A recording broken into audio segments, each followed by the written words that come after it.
Hi friends, we have seen the overview of the de novo synthesis of the purine nucleotides. We saw that the pathway was complex, leading to the formation of the two purine nucleotides, that is AMP and GMP. Today we will be having an overview of the regulation of the de novo synthesis of these purine nucleotides, especially in E. coli cell.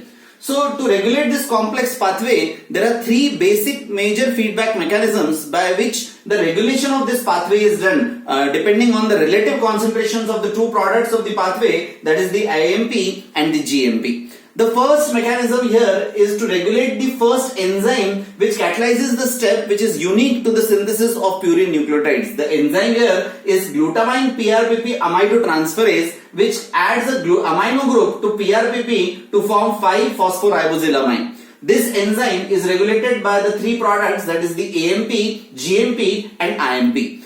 Whenever the concentration of AMP or GMP, either of these, is in excess, these two, they have a concerted kind of a feedback inhibition on this particular enzyme. So whenever there is a excess amount of either AMP or GMP, it only partially inhibits this reaction, which leads to the formation of the first metabolite for their synthesis.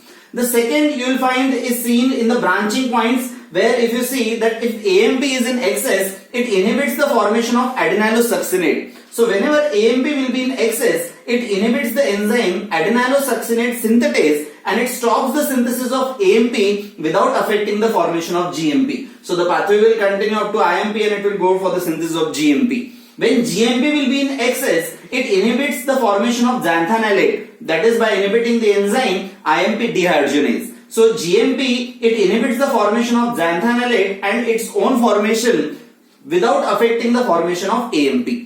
The third mechanism, you can see that if you want to synthesize AMP, you require GTP, and if you want to synthesize GMP, you require ATP. So this reciprocal kind of requirement also regulates the relative proportions of these two nucleotides in the cell, that is the AMP and GMP. The final control point you can see is at the very first reaction, which is for the synthesis of PRPP catalyzed by ribose phosphate pyrophosphokinase. This enzyme is an allosteric enzyme which is regulated or inhibited by ADP and GTP. It is also inhibited by other pathways where PRPP is the first and the starting point for their formation. Thus, this complex pathway is regulated by these mechanisms for controlling the concentrations of AMP and GMP inside the cell. Thank you.